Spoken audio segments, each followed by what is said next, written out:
Bendito Dios. Gracias, Padre. Gracias porque tú eres un Dios todopoderoso. Admirable, Señor.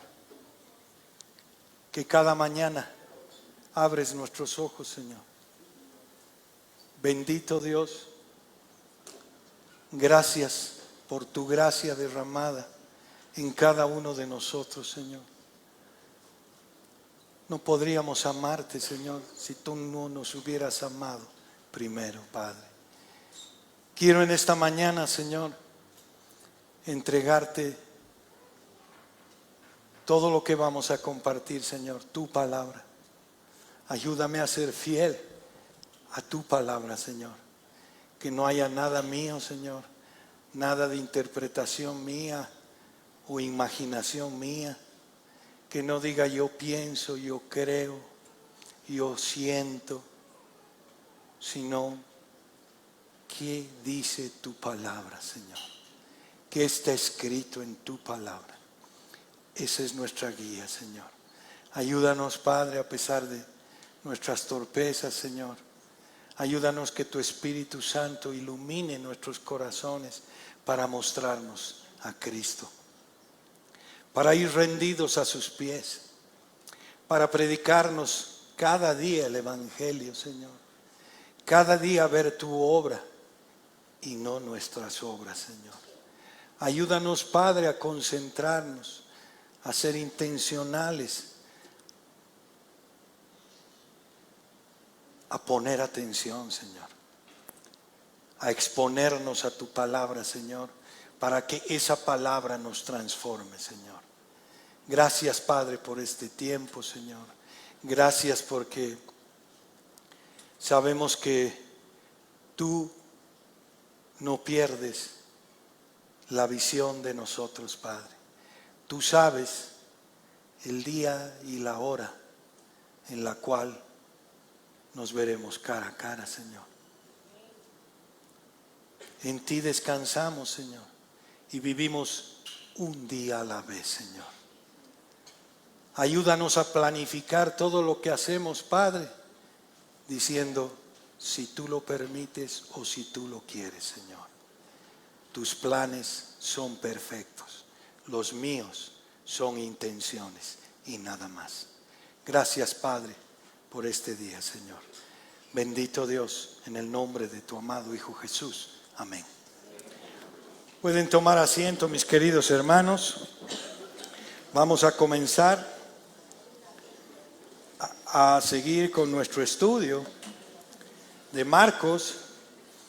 Les pido mucha atención, poner en silencio sus celulares, evitar distraerse. Hay excepciones y que hay que prestar a esas excepciones tal vez atención, pero somos personas ligeras para distraernos. Nos distraemos con facilidad y ahora peor porque cada vez estamos más contaminados con la tecnología. No estoy diciendo que sea mala la tecnología, pero nos tiene esclavizados, ¿sí?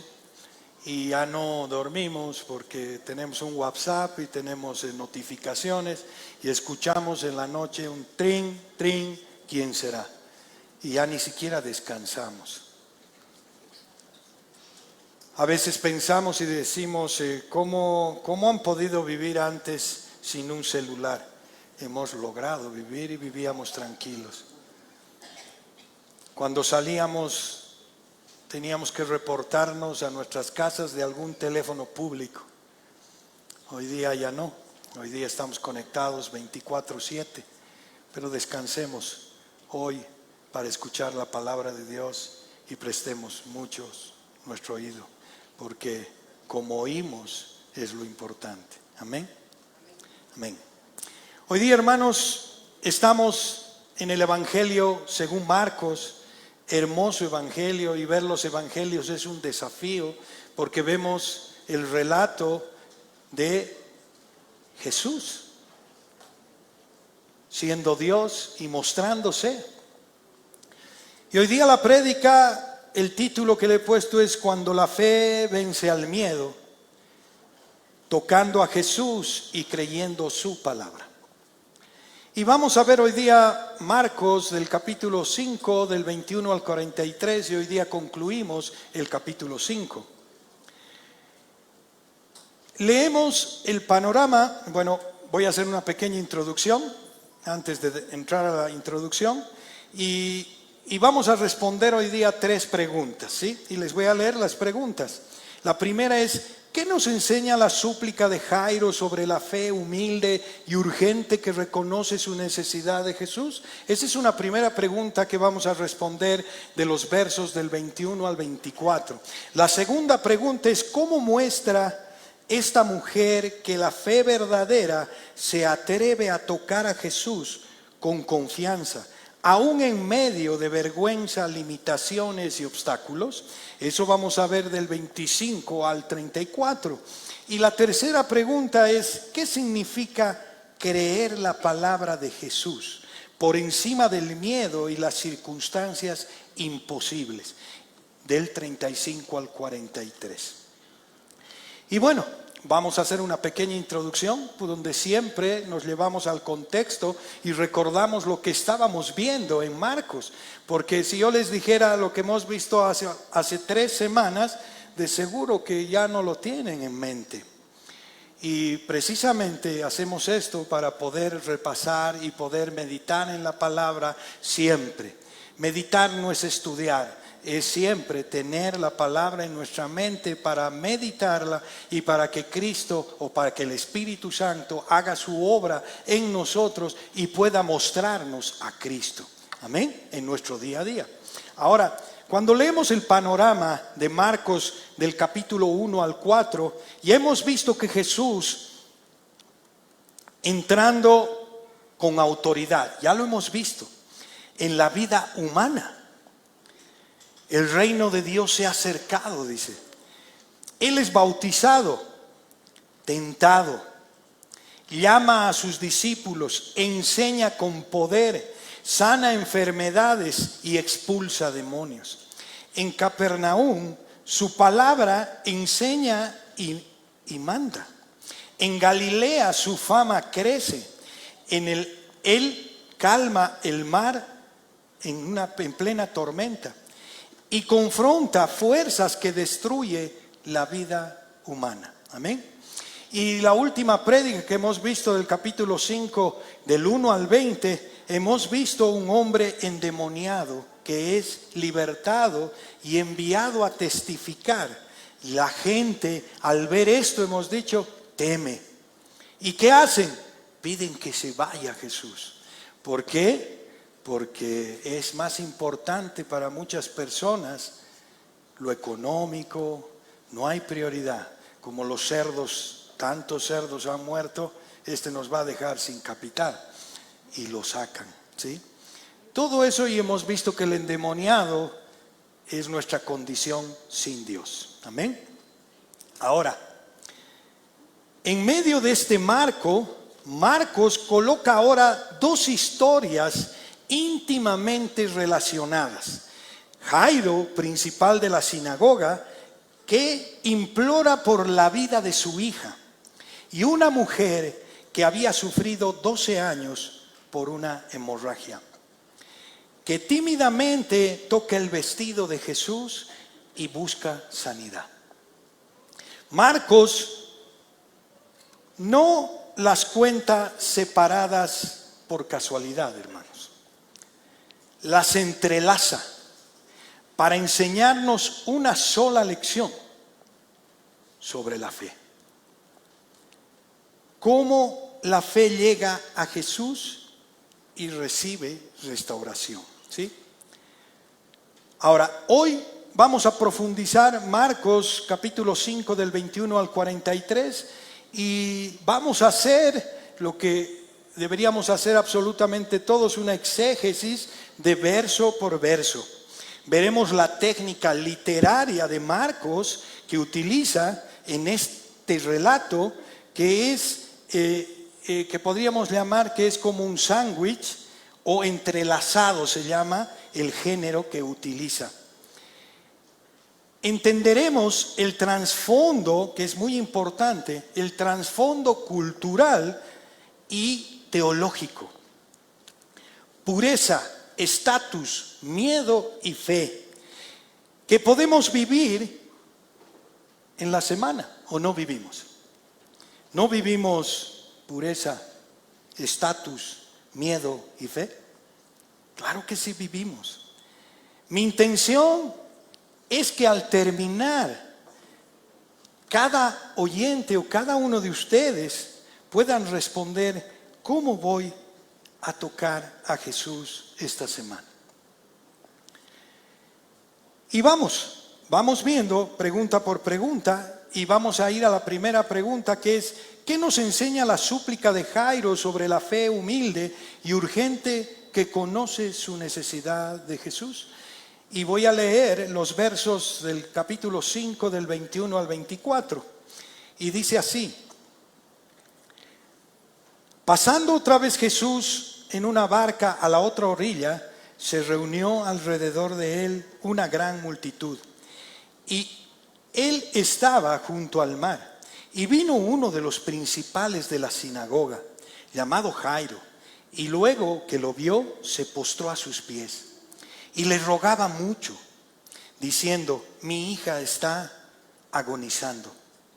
Ven y pon las manos sobre ella para que sea salva y vivirá.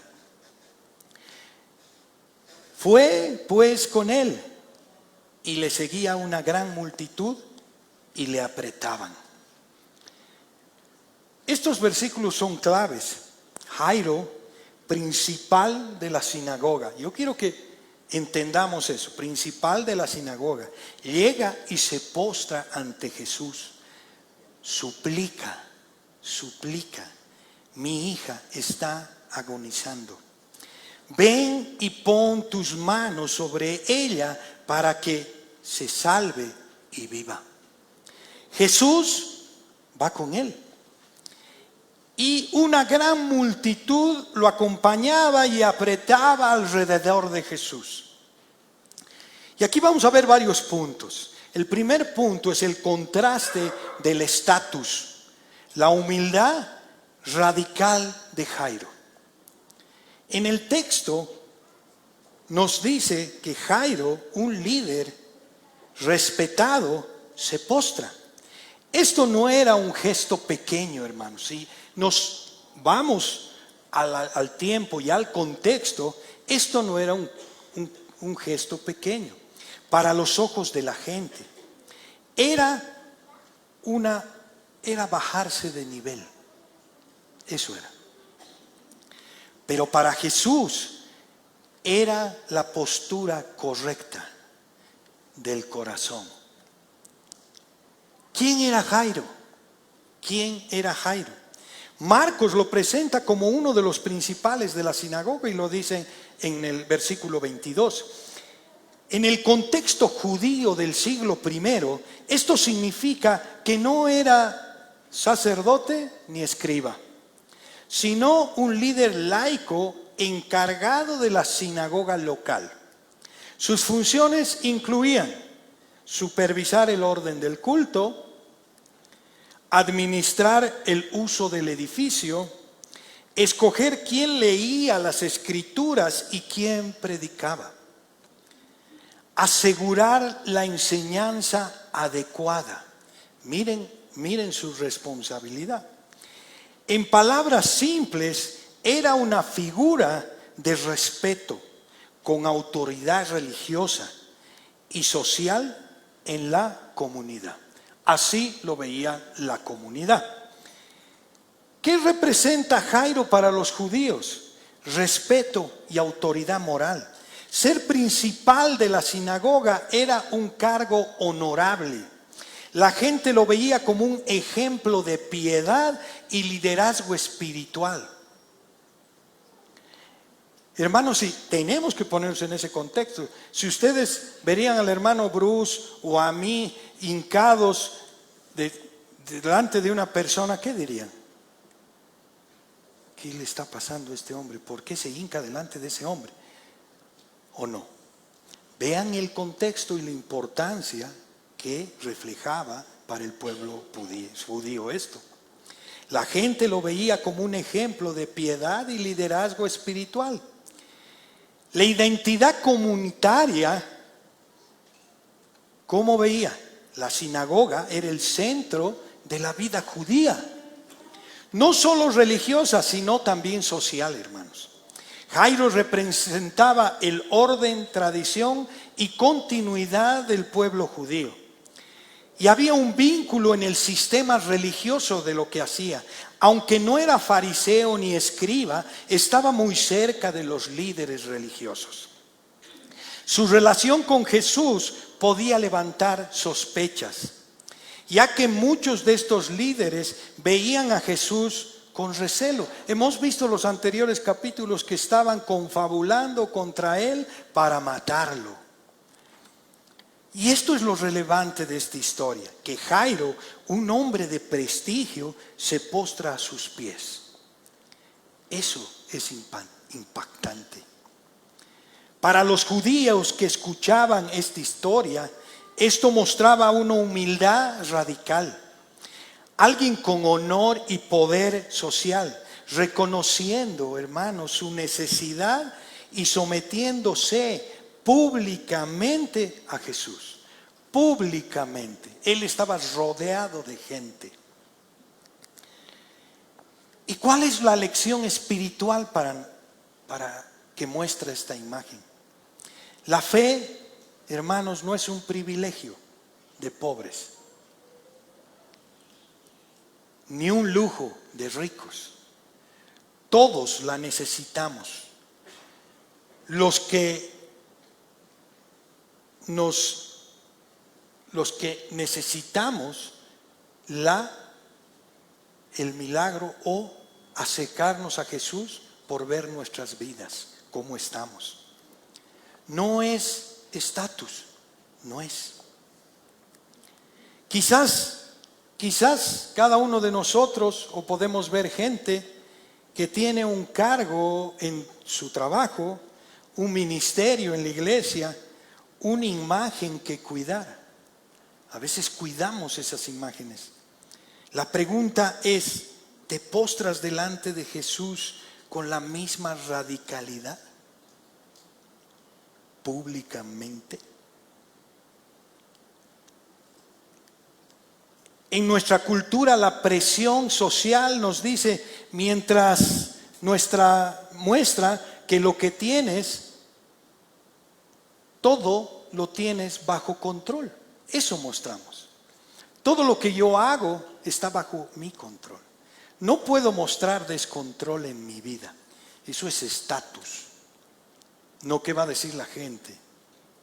Si yo digo, uy, estoy con esto, ¿qué van a decir? Y lo guardo. No me arrodillo, no confieso que necesito al Salvador. Y un ejemplo práctico es cuando enfrentamos un problema en casa, hermanos. Un problema duro o de salud. ¿Qué hacemos primero? ¿Intentas resolverlo con tu influencia, tus contactos, tus recursos, o corres a los pies de Jesús? ¿Qué haces? ¿Qué es lo que hacemos? Y esto es un desafío para nosotros día a día. Esto es nuestro día a día. No lo llevemos a la teoría. Atreverte a mostrar vulnerabilidad en tu fe. No somos superhombres. Él es el Señor. Postrarme hoy puede significar confesar públicamente mi necesidad a un grupo de oración, pedir ayuda espiritual o simplemente orar de rodillas en mi casa, aunque otros lo vean como una debilidad. Segundo punto que vemos, o segundo aspecto que vamos a ver de este relato, el lenguaje de urgencia. para que se salve y viva, le dice Jairo. El texto, Jairo no pide alivio, hermanos, pide vida, porque estaba agonizando. Reconoce que la situación es definitiva. Si Jesús no actúa, no hay esperanza. Y esto nos enseña que la fe no busca solo parches o soluciones rápidas. Busca el poder de Cristo para dar vida verdadera. Esa es la verdadera fe. Y si lo traemos ahora a nosotros como aplicación de hoy, muchas veces pedimos a Jesús que arregle cositas, que alivie nuestro estrés, que me ayude en las finanzas, que nos dé un poco de paz. Y sí, hermanos, sí, Él se interesa en todo esto, claro que sí. Pero la oración de fe va mucho más allá. La oración de fe reconoce que sin Cristo no hay vida. Nosotros nos vamos por las añadiduras, si se dan cuenta. Pero lo que Él está pidiendo es vida. Vida.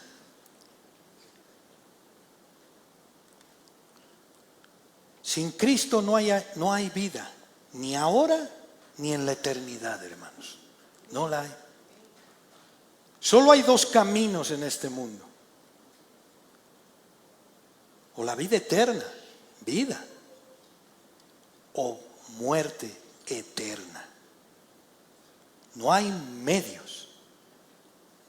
No lo hay.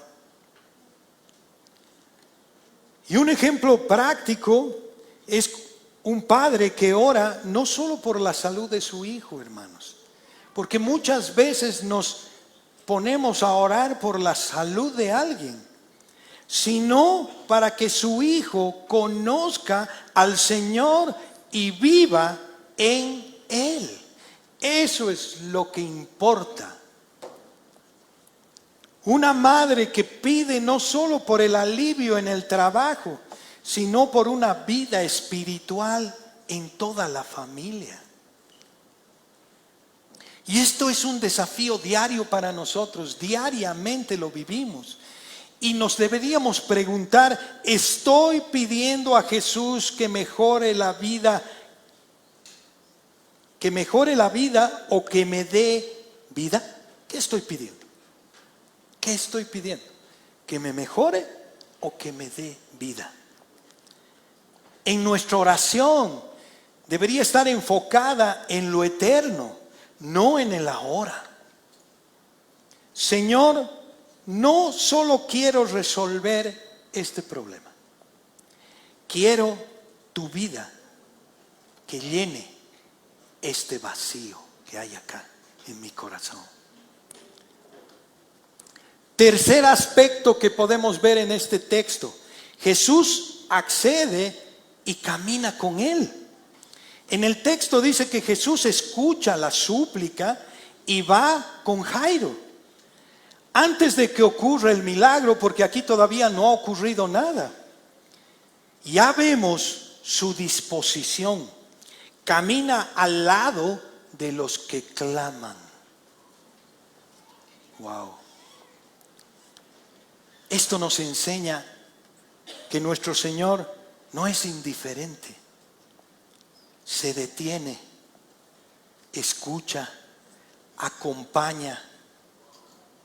El Dios del universo tiene tiempo para una súplica personal.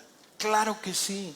Él sabe absolutamente todo. Él sabe lo que vas a decir antes que hables. Él sabe cuántos cabellos tenemos o se caen. Miren el detalle y el cuidado de nuestro Señor. Y nosotros seguimos estresados en nuestro ahora, sin ver la vida eterna. Él camina.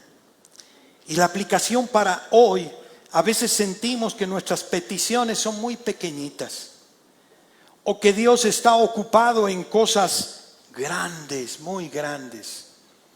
Este pasaje desarma esa mentira, hermanos. Está desarmando. Jesús se interesa en cada uno de nosotros, en tu familia, en tu necesidad concreta. No es un Salvador distante, sino un compañero en el camino. Y el ejemplo práctico es cuando, por ejemplo, muchos estudiantes oramos para el examen, por un tratamiento médico, por una situación difícil en casa. Jesús no dice, eso no es importante. Él camina contigo allí mismo.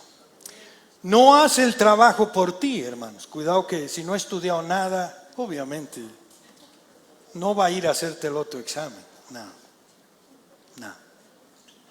Hay una responsabilidad humana. Este es un desafío de nuestro día a día también. Recordar que mi súplica personal sí le importa al Señor. La fe práctica es llevar lo íntimo de mi vida a los pies de Jesús. Lo íntimo de mi vida a los pies de Jesús. Y creer que Él camina conmigo en un proceso. Aunque la respuesta tarde.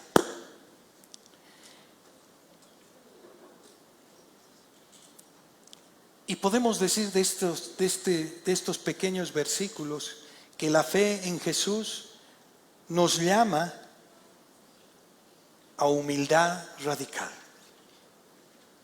Dios ama a los humildes. Reconocer la necesidad sin importar nuestro estatus social o lo que queremos cuidar. Reconocer mi necesidad. Muchas veces hay matrimonios que están destruidos y nadie lo sabe, solo su entorno. ¿Por qué? Por estatus. Y siguen viviendo una mentira. Pero saben, a Dios no les miente, no le pueden mentir. En la intimidad es donde debo entregar. Yo puedo seguir viviendo en pecado mientras no me afecte ese estatus de mi santidad, de mi piedad. No, debo reconocerlo, debo llegar al arrepentimiento. La primera cosa que dijo Jesús es: arrepiéntanse. Ese es el principio de la prédica. El reino de Dios se ha acercado. Arrepentíos.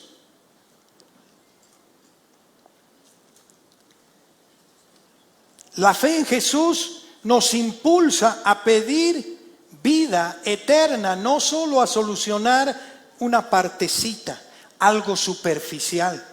La fe en Jesús nos da la certeza de que Él escucha y cambia con nosotros y camina con nosotros en medio de la urgencia. En nuestro día a día, hermanos, esto significa postrarme, renunciar ¿a qué? A mi orgullo. Somos orgullosos, no queremos reconocer que no hay nada bueno en nosotros, que mi corazón es el más peligroso que hay, que mis caminos son caminos de muerte, que Dios libre las buenas obras que tenemos, que nos libre. No estoy hablando solo de malas obras, estoy hablando de las buenas obras. Sube nuestro orgullo, soy bueno. ¿Serás? Solo hay uno solo bueno. Ese es Dios, no nosotros. Orar con urgencia, hermanos. pedir vida. Oremos. Confiar en su presencia. Jesús camina con nosotros. La fe verdadera no está determinada por una posición social. Todos necesitamos a Jesús. Humildad práctica, pedir ayuda, es un acto de fe. Y hermanos, ¿cuándo fue la última vez que te has postrado delante de Jesús por necesidad, sin importar lo que piensen los demás? Sea el Espíritu Santo mostrándonos en nuestro corazón. Y esto me lleva a la segunda pregunta, donde vamos a responder esta pregunta, y dice: ¿cómo muestra esta mujer que la fe verdadera se atreve a tocar a Jesús con confianza, aún en medio de vergüenza, limitaciones y obstáculos? Y vamos a leer Marcos del 25 al 34. Pero una mujer que desde hace 12 años padecía de flujo de sangre y había sufrido mucho de muchos médicos y gastado todo lo que tenía y nada había aprovechado, antes le iba peor.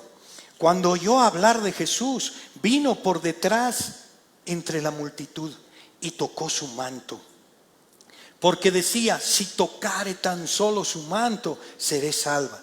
Y enseguida la fuente de su sangre se secó y sintió en el cuerpo que estaba sana de aquel azote.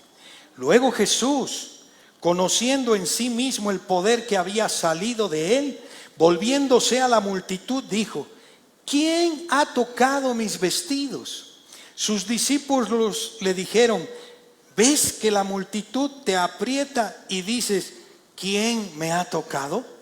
Una pregunta lógica. Pero él miraba alrededor para ver quién había hecho esto.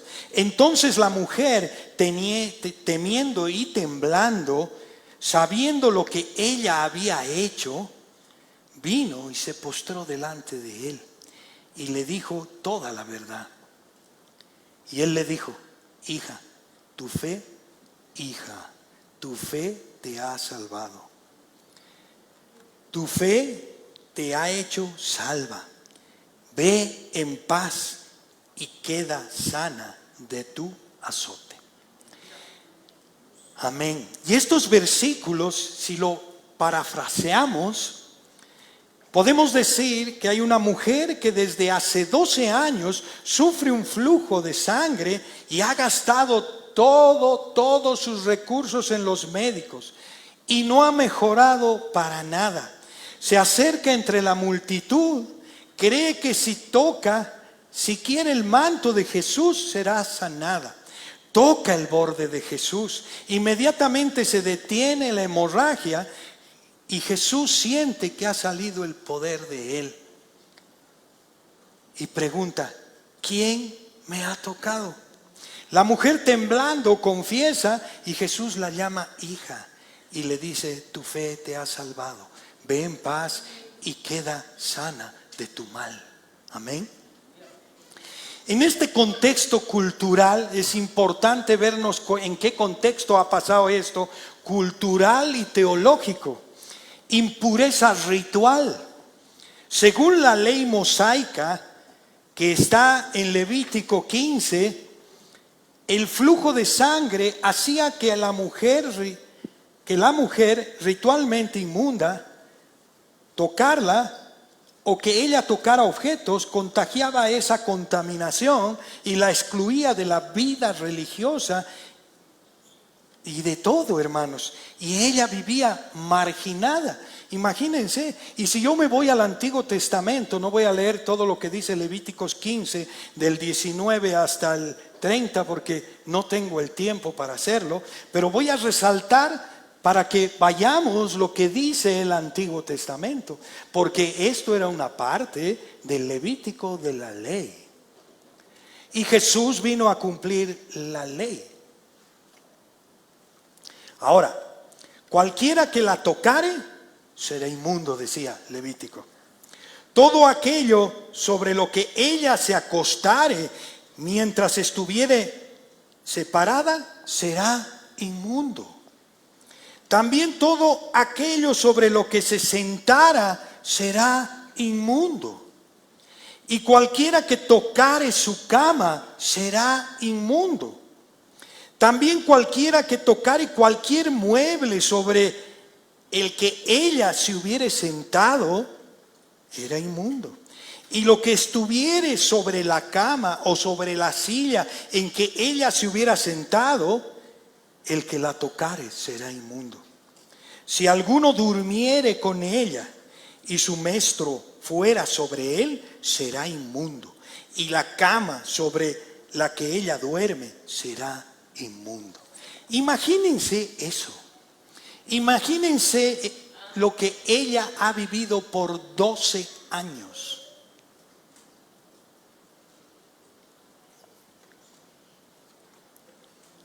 Impureza ritual. 12 años subraya. La larga duración de su sufrimiento. Gastos médicos. Indica desesperación y fracaso humano. No da, no puedo, no hay quien me solucione. La última esperanza, Jesús. El acto de tocar no es magia, hermanos. No es magia. No es la tela del manto, hermanos, que la sana. No es la tela. Hay muchos que dirían, a la salida van a comprar un pedazo de tela, ahí está el poder. No. Pero nosotros somos así. Vemos el medio, pero no el fin. La fe, sino que la fe que llega a Jesús, eso es lo que la sana. La fe que llega a Jesús. El movimiento es de reconocimiento. Todo mi recurso está en Él. Todo. Y aquí vemos varios aspectos. Jesús y la impureza que habla. Según la ley que lo hemos visto de Levíticos 15, el contacto con la mujer debería volver impuro a Jesús. Lo tocó.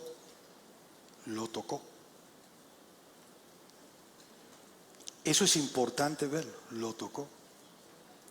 Sin embargo, Jesús no queda impuro. Ella queda limpia.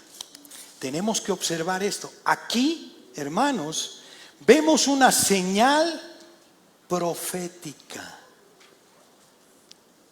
Jesús asume la condición de los impuros. Profética, es lo que iba a pasar. Estamos yendo hacia la cruz. Es lo que iba a pasar. Él asume esa condición de los impuros. No para ser contaminado en la derrota, sino para traer sanidad y restauración. Segundo aspecto, lo que anticipa de la cruz. Está anticipando. En la cruz sucede el gran intercambio, hermanos. La clave está en lo que sucedió en la cruz. Al que no conoció pecado, por nosotros lo hizo pecado, para que nosotros fuéramos hechos justicia de Dios en Él. Está en 2 Corintios 5:21. En Gálatas 3:13 dice, Cristo nos redimió de la maldición de la ley, pero por nosotros se hizo maldición, hecho maldición. En la cruz, Jesús, ¿qué hizo? Tomó todas nuestras impurezas, venganza y condena. Y a cambio, ¿qué nos dio, hermanos? Este intercambio es maravilloso. Y a cambio nos dio su justicia y pureza. Lo que Marcos 5 anticipa es algo pequeño de lo que va a suceder. Él no se contamina, sino que purifica. En el Calvario, hermanos, se cumple lo grande, lo maravilloso. Él carga nuestra impureza para hacernos limpios delante de Dios. ¿Cuál es el significado teológico de esto, hermanos? Jesús es el único, y recuerden y escuchen, Jesús es el único puro que se deja tocar por los impuros. El único. En el nivel simbólico que Marcos 5 está hablando, Él arriesga su pureza ritual para acercarse al marginado, al necesitado. En el nivel redentivo de la cruz, Él realmente carga nuestra impureza del mundo. Como dice en Juan 1:29, he aquí el Cordero de Dios que quita el pecado del mundo. ¿Y cuál es la aplicación para nosotros? No tenemos que escondernos de Jesús por nuestro pecado o vergüenza. Él ya tomó esa impureza en la cruz, ya la tomó. La fe es venir a Él a pesar de lo que somos. A pesar de lo que somos, venimos a Él. Porque no hay nada, no hay salvación por nosotros mismos. Sabiendo que en lugar de contaminarlo, Él nos limpiará. Hoy podemos escuchar lo mismo de la mujer. Hija, tu fe te ha salvado. Ve en paz. Entonces, sí hay un anticipo de la cruz en esta escena. Jesús está mostrando un anticipo de lo que ha de venir. Para nosotros es más fácil porque lo leemos y sabemos que Él va a morir en la cruz y que va a cargar. Pero yo quiero que vean el contexto. Ahora, para nosotros es más fácil ahora. Pero hoy día estamos esperando la segunda venida de Cristo. ¿Cómo está tu vida? No es fácil entender eso. Estás velando. Estás leyendo la palabra. Estás en Él. Porque mañana puede ser el día. No sabemos el día ni la hora. Y eso es lo que es importante de ver y rescatar en esta escena. Jesús no queda impuro al ser tocado porque su misión era exactamente cargar nuestra impureza en la cruz y darnos su pureza a cambio. Glorioso intercambio. Glorioso. Si no lo ven, hermanos, estamos dormidos. La conexión con este pasaje, así como la mujer tocó el manto de Jesús y Jairo se postró a sus pies, esta persona, esta mujer, descubrió que lo más importante no era el resultado inmediato. Su sangre cesó. Sino tocar a Cristo en medio de la necesidad. Y cuando tocamos a Jesús, Él nunca nos va a dejar igual. Hija, tu fe, la llamó hija, la restauró. Y aquí hay una dinámica narrativa y teológica. Jesús siente que salió poder. Esto señala que la sanidad no es meramente física, sino también relacional. El poder de Jesús se despliega cuando alguien entra en contacto con Él por fe. Por fe. Él llama a la mujer, le permite confesar, no la condena, la eleva socialmente porque estaba totalmente marginada. Al llamarla hija, recupera su identidad y la restaura en la comunidad. Jesús no solo cura su cuerpo, le devuelve dignidad, la reintegra a la comunidad religiosa y la llama por su verdadero nombre, hija. Hijos somos, herederos, coherederos. Amén, gloria a Dios, gloria a Él, gloria a Él, gloria a Él.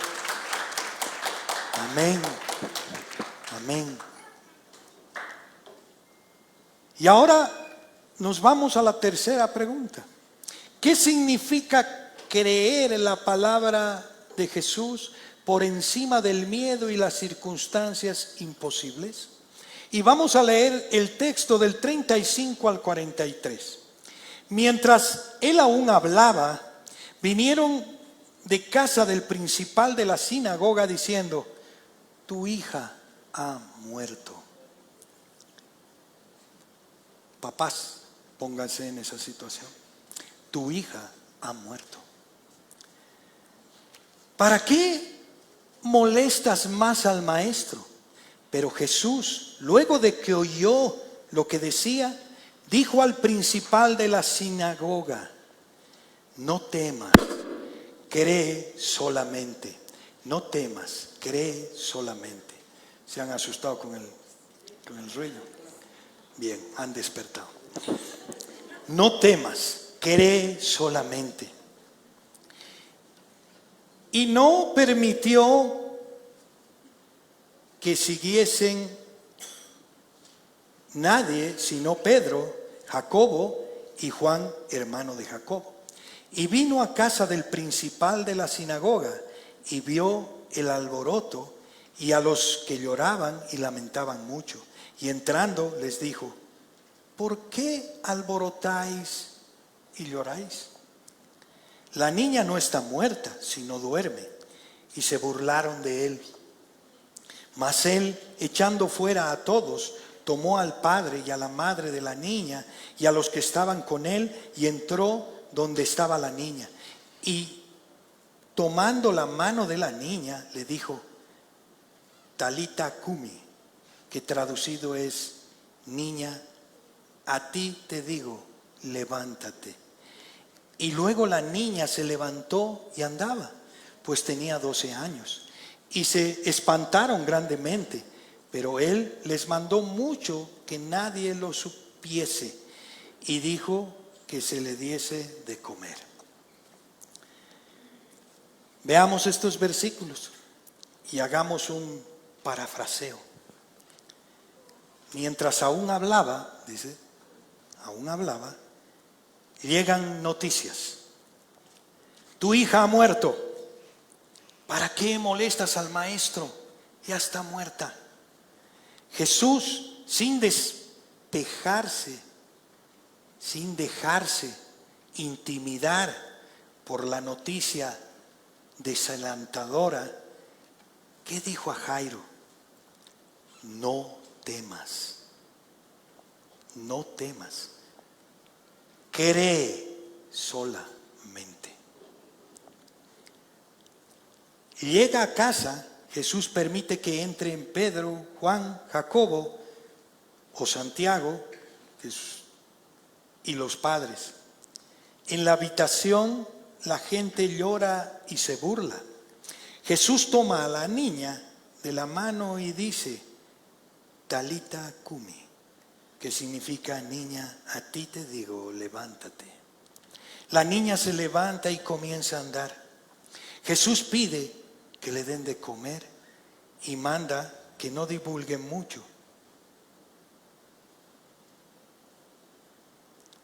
¿Qué observamos en esto, hermanos? La sorpresa de la muerte. La muerte está a nuestro lado.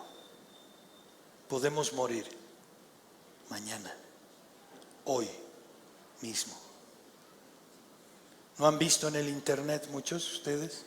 El otro día estaba viendo en Facebook, alguien publicó una persona que canta y estaba cantando a mi manera en un colegio que era profesor de música y estaba cantando la canción y en una de esas pausas se lo ve agacharse y caer. Murió. la sorpresa de la muerte. La noticia trae una prueba para la fe. Jesús no niega la realidad, no está negando la realidad, para nada. Pero su palabra tiene poder frente a esa realidad. No temas, cree solamente. Jesús vuelve al problema de la fe y el miedo. Hay un problema ahí. En el momento más oscuro, ¿qué hace Jesús? Llama a creer. La fe es creer la palabra. Porque ¿qué dijo? Cree solamente. ¿Qué es eso? Palabra. Cree solamente. La fe es creer la palabra de Jesús, incluso cuando las circunstancias dicen lo contrario. Veamos varios aspectos, el contexto inmediato de esto. Jairo ya había dado un paso inmenso de fe al ir a buscar a Jesús. Ya se había arriesgado, ya era el principal y fue a él a decirle, sana a mi hija, o sea, a pedirle. Ya había dado un paso enorme. Mientras Jesús atendía a la mujer con flujo de sangre, llegan las peores noticias, hermano. Tu hija ha muerto. ¿Para qué molestas más al maestro? Ya no lo molestes. En ese instante, lo que parecía fe se estrella contra la pared de la realidad humana. La muerte. Y ahí, en el momento más oscuro, Jesús lo mira, y miren, vean la escena, lo mira y le dice, no temas, cree solamente. Y aquí, como aspecto segundo, podemos ver el choque entre la fe y el miedo. El miedo escucha voces humanas, hermano. Ya no hay nada que hacer, voz humana. Es imposible, voz humana. No molestes más, voz humana. La fe escucha la voz de Jesús, cree solamente. El miedo se alimenta de lo que ven nuestros ojos. La fe se alimenta de lo que dice la palabra de Cristo. ¿Cuánto de la palabra hay en tu mente y en tu corazón? ¿De qué te estás alimentando?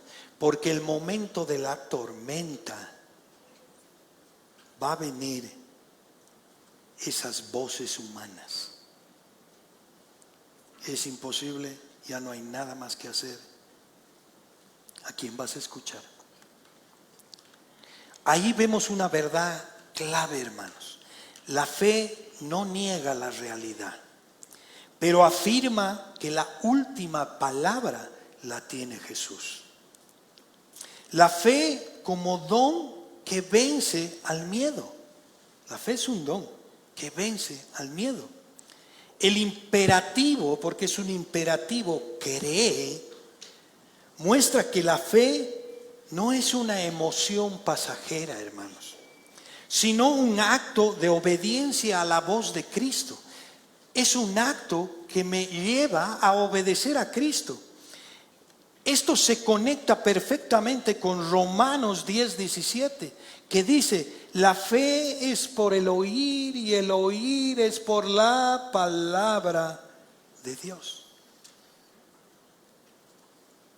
Es decir, la palabra de Cristo despierta la fe que vence el miedo. Otro aspecto es la aplicación en nuestra vida diaria de esto. Cuando todo se oscurece, hermanos, quizás alguien escucha un diagnóstico médico irreversible. Vas a morir. Un matrimonio en ruinas. Un hijo rebelde que es duro. una puerta laboral cerrada. El corazón escucha las voces, no hay solución. Ya murió tu esperanza. Jesús sigue diciendo lo mismo, no temas, cree solamente. Cree solamente. Fe no significa, fe no significa que mágicamente, hermanos, todo se arregla, sino que me aferro a la palabra de Cristo. Incluso cuando las circunstancias me gritan lo contrario. Es una fe práctica. El médico dice, no hay tratamiento. La economía dice, estás en quiebra. La familia dice, ya no hay retorno. Jesús dice, no temas, cree solamente. Cree y pide por vida, no por solucionar eso pequeño. La fe verdadera elige la voz que va a escuchar. Y un cuarto aspecto es la dimensión espiritual profunda de lo que está hablando estos relatos. Miedo y pecado. Nuestro mayor temor no es la enfermedad, hermanos, o la escasez, sino la muerte espiritual. Eso es lo más importante, el estar separados de Dios. Sin Él no hay nada. Fe y salvación. Jesús nos llama a confiar en su obra de la cruz. Hecho está, dice. Aun cuando nuestros sentimientos o acusaciones del enemigo nos digan, no hay perdón para ti, lo que has hecho no tiene perdón. La fe responde, si Jesús lo dijo, lo creo. El que cree en mí, aunque esté muerto, vivirá. Juan 11:25. ¿Crees, hermano? La conexión que tiene todos estos pasajes con nuestra experiencia cristiana. No temas. Reconoce que el miedo es real, porque es real. No lo niegues. Pero no es decisivo. Cree solamente. Reconoce que la fe no necesita 1000 explicaciones, sino descansar en lo que Cristo ha hecho en la cruz. Ya lo hizo.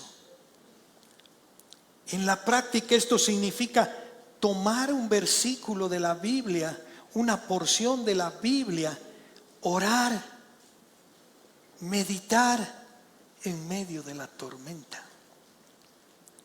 Decir conscientemente, hoy voy a confiar en lo que Jesús me dice, aunque no vea cómo. Recordar que la fe no es mirar las circunstancias, sino mirar al Señor de las circunstancias. La voz de Jesús a Jairo responde hoy, frente a las noticias que matan nuestra esperanza. No temas. Frente a la imposibilidad humana, cree solamente. Y esa fe, aún pequeña, es suficiente, porque no está basada en nosotros, hermanos, sino en la palabra y el poder de Dios. Jesús, además, escuchen, pide silencio. Silencio. Es el secreto mesiánico. Marcos emplea esto para indicar que la revelación del Mesías todavía no debe reducirse o sensacionalizarlo como algo político o malentendido. La resurrección en lo cotidiano, porque está hablando de la resurrección. El levantar a la niña muestra que el poder de Jesús no solo es sanar, sino traer vida donde hay muerte. Se está anticipando, hermanos, al poder de la resurrección que culminaría en la suya propia. Eso está haciendo. Lo que ocurre con la niña de Jairo no es solo un milagro aislado, sino una señal profética también, mirando hacia, primero al anterior a la cruz, y esto hacia la resurrección de Jesús, que apunta hacia la resurrección de Jesús y que en él la muestra. El significado teológico señala lo que ha de venir. Cada resurrección parcial en los evangelios, cuando escuchemos la niña de Jairo, el hijo de la viuda de Naín, Lázaro, es un anticipo de la resurrección total de Cristo. Victoria sobre la muerte. Eso está diciendo, victoria, ya he vencido. El milagro nos enseña que Jesús no solo puede sanar enfermedades, sino que tiene autoridad sobre la muerte misma. Esperanza para nosotros, hermano. Así como la niña fue levantada, también todos los que creen en Cristo resucitarán con Él. Todos. La fe que espera la palabra de Jesús puede recibir milagros que trascienden la lógica humana. Y miren, es interesante ver la técnica que ha empleado acá, o el género que emplea Marcos al relatar, al hacer todo este relato. Marcos ha utilizado la técnica de intercalamiento. Coloca la historia de la mujer dentro de la travesía de Jairo, para que ambos relatos dialoguen. La intercalación, destaca paralelismos. Ambos sufren tiempo prolongado. La mujer 12 años, la crisis de Jairo es aguda, pero la necesidad familiar manifiesta. Ambos se acercan a Jesús con humildad. Ambos reciben restauración por la fe. Uno recibe sanidad corporal y otro recibe restauración de vida, resurrección. El propósito narrativo es mostrar una lección teológica única, hermanos. La eficiencia de la fe puesta en Jesús. La eficiencia de la fe puesta en Jesús, no en un ritual, ni en médicos, ni en estrategias humanas. No está ahí. Temas centrales que emergen de esto: la fe es humilde y urgente, la fe se mueve en la necesidad, la fe confía exclusivamente en Jesús, la fe corrige el miedo y espera su palabra, la fe restaura identidad y restaura la comunidad, la fe produce testimonio, la mujer sale sana. El endemoniado que hemos dicho marcha y proclama. Y ojo, hermanos, recuerda, la fe que se humilla toca a Jesús. Vence el miedo, espera su palabra, restaura vidas y deja un testimonio que nadie puede borrar. Eso es lo que hace la fe en Jesús. Y ahora hay algo importantísimo para aclarar, es la fe verdadera y la fe tóxica, porque si no aclaramos esto, vamos a creer en todo menos en lo que Él dice. Y he preparado un cuadrito, si lo ponen ahí, si está ahí en el primer cuadrito, donde están los aspectos y dice la fe verdadera y la fe tóxica. La fe verdadera tiene un fundamento, y el fundamento está basado, siempre la fe verdadera, en la palabra de Dios y la persona de Cristo, que hemos dicho en Romanos 10:17, la fe viene por el oír y el oír viene por la palabra de Dios. La fe tóxica está basada en emociones, supersticiones o tradiciones humanas. La actitud del corazón en la fe verdadera es de humildad. Reconoce su necesidad y dependencia de Jesús, como Jairo al postrarse. La fe tóxica es orgullosa, busca manipular a Dios o impresionar a otros. El enfoque, la fe verdadera en Dios y su voluntad. Hágase tu voluntad, lo que le dijo Jesús, no la mía. La fe tóxica es en mí mismo y mis deseos. Que Dios haga lo que yo quiero. Y yo decido y después le digo, Señor, bendice lo que yo he decidido. Tóxico. Resistencia en pruebas. La fe verdadera permanece firme aun cuando no ves resultados inmediatos. Confía en la fidelidad de Cristo. La fe tóxica se derrumba cuando las cosas no salen como esperas. Abandona y se amarga. Frutos. La fe verdadera produce paz en medio de la tormenta, obediencia práctica, amor hacia los otros. La fe tóxica, ansiedad, frustración, queja constante, crítica hacia Dios y las personas. No encuentro nada, todos, no sé, acá yo vengo y no estoy bien. Tóxico.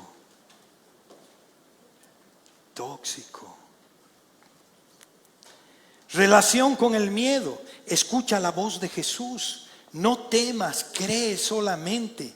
La fe tóxica se deja dominar por las voces externas. Ya no molestes más al maestro. No hay nada que hacer. El resultado final de la fe verdadera es glorificar a Dios. Fortalece la esperanza y transforma la vida. La fe tóxica, ¿qué ocurre? Hay desilusión, religiosidad vacía, incluso alejamiento de Dios. Amén, hermanos. La fe no es producto humano, no viene de nosotros sino de Dios. El papel humano es responder a la revelación de Cristo. Jesús mismo reconoce y afirma esa fe. Jesús le dice a la mujer, hija, tu fe te ha salvado. Jairo le dice, no temas, solo cree. Y hay una aplicación clara. La fe no es un poder mágico humano, ni un mérito para alcanzar a Dios. No. La fe verdadera es de la respuesta humilde y dependiente a la iniciativa de Cristo. Él inicia. Dios nos regala la fe, es un medio cuando oímos la voz de Jesús. Pero somos responsables, hermanos, de ejercitarla, como Jairo y la mujer lo hicieron. Uno se postró y la otra tocó el manto. Hubo una responsabilidad de hacer algo. Dios puso, ellos hicieron. Si Dios te manda a hacer algo, hazlo. No te quedes esperando. Si Dios te dice que te expongas al sol y 10 días no sale el sol, ¿qué vas a hacer? Señor, no sale el sol. ¿Yo qué voy a hacer? Yo me quedo. Busco. Eso es exponerme a la palabra de Dios. Debo exponerme a su palabra para que Él haga vida en mí, para que yo pueda verlo. De eso se trata, hermanos. Jesús, y aquí hay aspectos, y antes de terminar, hay aspectos que a veces se nos pasa, y es cuando Jesús camina, es interrumpido. En medio de la urgencia de Jairo, Jesús se detiene por la mujer porque es tocado. A nosotros nos desespera, hermanos, la demora de Dios. como a Jairo en ese momento ha de decir, ¿y ahora? Pero Jesús, hermanos, nunca llega tarde. Él obra en el tiempo perfecto. En nuestra vida muchas veces parece que Dios se detiene en otros asuntos, pero en realidad está preparando algo mejor. No confundamos, hermanos, el silencio o la demora de Dios con ausencia de Dios. Jesús no se deja dominar tampoco por la multitud. Todos lo apretaban, pero solo una mujer lo tocó con fe y recibió poder. Multitud, hermanos, no es lo mismo que fe. Se puede estar cerca de Jesús, incluso rodearlo y no recibir nada. Solo la fe personal y humilde y genuina abre el camino a su poder. No basta, hermanos, estar en un ambiente religioso. Necesitamos fe personal en Cristo. Jesús restaura más que el cuerpo, restaura la identidad. A la mujer no solo la sana, sino que la llama hija. Jesús enfrenta la risa con poder. Cuando dice la niña no está muerta, sino duerme, la gente se burla. La incredulidad del mundo se ríe de la esperanza cristiana. Y les ha de pasar, hermanos. Pero Jesús muestra que su palabra es más fuerte que la burla y la incredulidad. Jesús toma la mano de la niña, pide sanar, podía sanarla a distancia, pero se acerca, la toca y le habla. Su toque trae vida donde había muerte. En estos pasajes, hermanos, hemos aprendido que Jesús nunca llega tarde. No basta estar cerca de la multitud, necesitamos una fe genuina y personal en nuestra intimidad, en nuestro día a día, en nuestros pecados ocultos. ¿Sí? Cristo restaura la identidad, no solo problemas. Su palabra vence la burla y la incredulidad. Su toque cercano trae vida donde había muerte. Hermanos, el Rey de Reyes, Señor de Señores, vive en tu corazón. Rindámosles la fe verdadera en Él. Pongámonos de pie.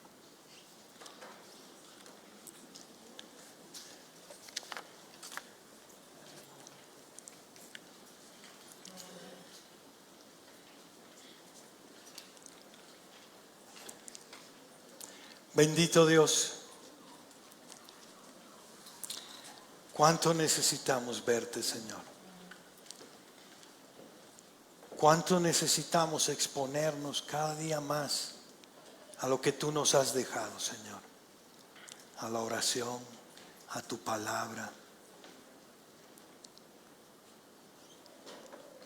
a escuchar tu palabra a través tal vez de muchas prédicas de otros pastores que manejan tu palabra de verdad. En vez de estar distrayéndonos en otras cosas, Señor, necesitamos llenar nuestras mentes y renovarlas. Eres el único que puede hacerlo, Señor. Pero si no lo hacemos nosotros, Padre, no hay forma. Ayúdanos, Padre. Te pedimos perdón, Padre, si no hemos estado exponiéndonos a tu verdad, Señor. Si no te hemos visto en esta semana, Señor. Si tengo tu palabra empolvada en mi casa, Señor. Si solo cuando vengo a la congregación escucho tu palabra o cuando voy a algún estudio. Si en mi vida práctica pienso que no eres necesario, Señor, yo soy suficiente. Perdóname, Señor. Perdóname, Padre, por mi orgulloso corazón. Tú en tu gracia nos has dado tu palabra. Perdóname, Padre, si estoy queriendo forzar una situación y pedir tu bendición, Señor.